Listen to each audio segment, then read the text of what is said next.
Welcome to NS TV. నేను రాజీవ్. ముందుగా headlines చూద్దాం. జగన్మోహన్ రెడ్డి కడుపులో విషం పోవాలంటే అమరావతిలో జరుగుతున్న పనులను పరిశీలించాలి. నా భూతో నా భవిష్యత్ అన్న విధంగా ప్రజా రాజధాని అమరావతి పనులు జరుగుతుంటే జగన్మోహన్ రెడ్డి ఓర్వలేకపోతున్నాడు.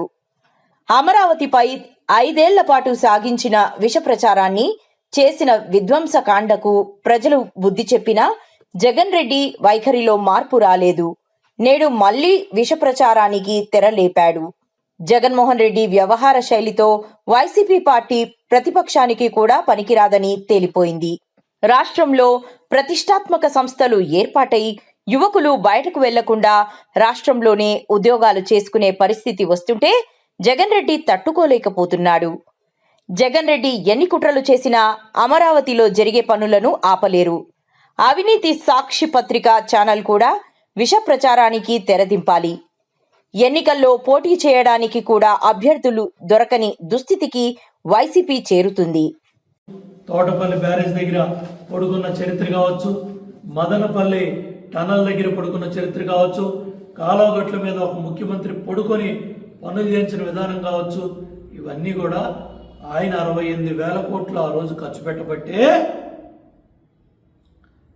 5 ఏళ్ల నీ పరిపాలనలో నువ్వు మూసు కూర్చున్నా ప్రాజెక్టులు నీళ్లు నిలబడ్డాయి.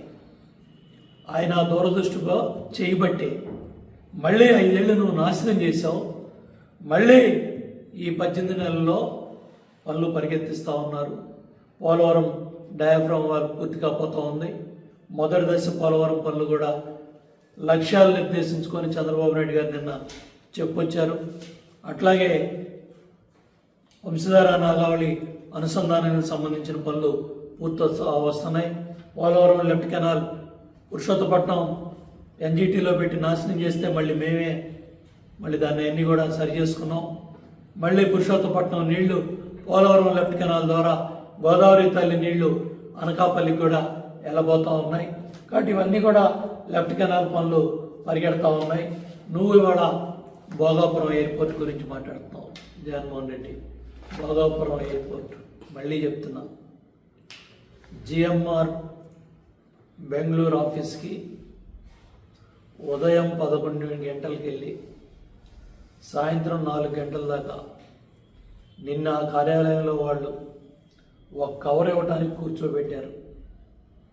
కక్ష కట్టి నువ్వు ముఖ్యమంత్రి అయిన తర్వాత వాళ్ళ అధికారులు నీ దగ్గరికి వస్తే అది గుర్తు చేసి భోగాపురం ఎయిర్పోర్టు చంద్రబాబు నాయుడు గారు శంకుస్థాపన చేసి అనుమతులన్నీ తీసుకొచ్చారు. అశోక్ గజపతిరాజు గారు సంబంధిత మంత్రిగా ఉండి అనుమతులన్నీ తీసుకొస్తే సిగ్గు లేకుండా నువ్వు అబద్ధాలు అసత్యాలు మాట్లాడుతున్నావు అంటే బుద్ధి జ్ఞానం ఉందయ్యా? అశోక్ గజపతిరాజు గారు ఆయనకున్న నిబద్ధత ఏంటి, ఆ కుటుంబానికి ఉన్న గౌరవం ఏంటి? మొన్న కూడా 100,000 ఎకరాలు సంబంధిత ఇచ్చారు.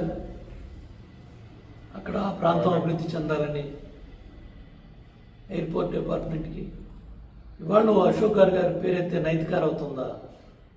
ఇవాళ రామ్మోహన్ నాయుడు అక్కడ ఫస్ట్ ఫ్లైట్ కూడా దిగి 18 నెలల్లో ప్రతి నెల అక్కడికి వెళ్ళి చంద్రబాబు నాయుడు గారు కూడా 4-5 సార్లు ఆ ప్రాంతానికి వెళ్ళి ఏదైతే అన్నారో అన్నబాట ప్రకారం కొత్త సంవత్సరంలో విమానం దిగింది. జూన్ కల్లా కమర్షియల్ ఫ్లైట్స్ దిగబోతున్నాయి.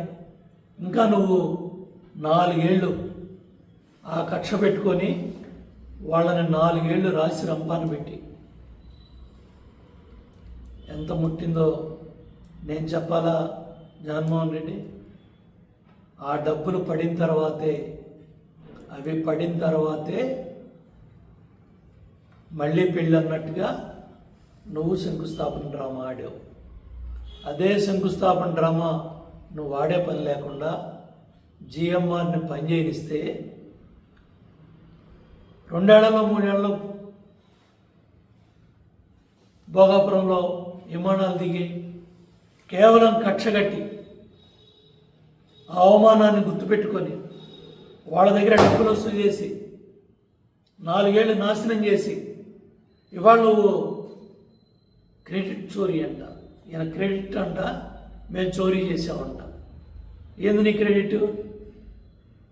నిన్న లోకేష్ బాబు చెప్పాడు, చెడ్డీ కంపెనీని ఎలగొట్టావు, ఆ క్రెడిట్ తీసుకో. అమర్ రాజాన్ని ఎలగొట్టావు, ఆ క్రెడిట్ తీసుకో. కియా కంపెనీల దగ్గర పరిశ్రమలు ఎలగొట్టావు, యాన్సిలర్ ఇండస్ట్రీ, ఆ క్రెడిట్ తీసుకో. మీ అవినీతికి వ్యాన్పిక్ కావచ్చు, అనంతపురం లేపాక్షి భూములు మీ అవినీతే కదా. ఎన్ని మీ సిబిఐ ఈడీ కేసులే కదా. 43,000 కోట్లు ఛార్జ్ షీట్లు అయి ఉన్నాయి. బాబాయ్ కేసు, సిబిఐ ఈడీ కేసులు. నువ్వు ఇవాళ మా గైలెత్తి చూపిస్తున్నావా? దొంగే దొంగ అన్నట్టు ఉంది. ఏమయ్యా పెద్ద మనిషి, మొన్నే కోర్టుకు వెళ్ళి వచ్చావు. దేనికి వెళ్ళావు కోర్టు? నువ్వు విదేశాలకు వెళ్ళావు, కోర్టు అనుమతి తీసుకొని వాళ్ళకి ఇచ్చిన ఫోన్ నెంబర్ తప్పని సిబిఐ కళ్ళు తెరిచి కోర్టుకు చెప్తే, కోర్టు నిన్ను కోర్టుకు పిలిపిస్తే దానికి వీరంగం వేసి దానికి ర్యాలీ పెట్టావు. నువ్వు మమ్మల్ని అంటున్నావు, మా మీద ఆరోపణలు చేస్తున్నావు. నీకంత లేదు జగన్, నీకు ఆ నైతిక అర్హత లేదు. వ్యవస్థలో లోపాలను అడ్డం పెట్టుకొని డిశ్చార్జ్ పిటిషన్లు వేసుకొని నువ్వు కాలయాపన చేస్తూ డొల్లిస్తున్నావు.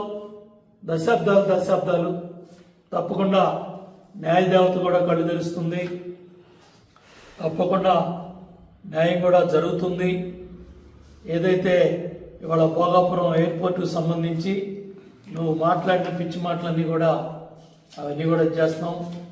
అట్లాగే 10 లక్షల కోట్లు రాష్ట్రాన్ని అప్పులు పాలు చేసి నువ్వు ఇవాళ మా మీద మాట్లాడుతున్నావా? అప్పుల గురించి నువ్వు మాట్లాడుతున్నావా?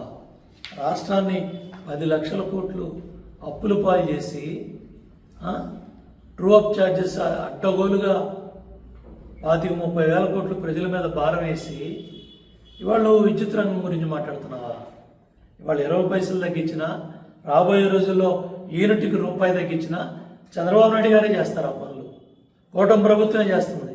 నీ వల్ల కాలా, నీ చేతకాల, నీ భారతీయ కంపెనీకి, సిమెంట్ కంపెనీకి ఏం కష్టం వచ్చిందయ్యా? నీ భారతీయ సిమెంట్ కంపెనీకి ఏం కష్టం వచ్చింది? నీ భారతీయ సిమెంట్ కంపెనీ కష్టం వచ్చిందన్నావు. సోనోప్రాయ్ గల్లన్నీ కూడా అడ్డగోలుగా దోచుకున్నారు. నువ్వా ఇవాళ పరిశ్రమ గురించి మాట్లాడేది?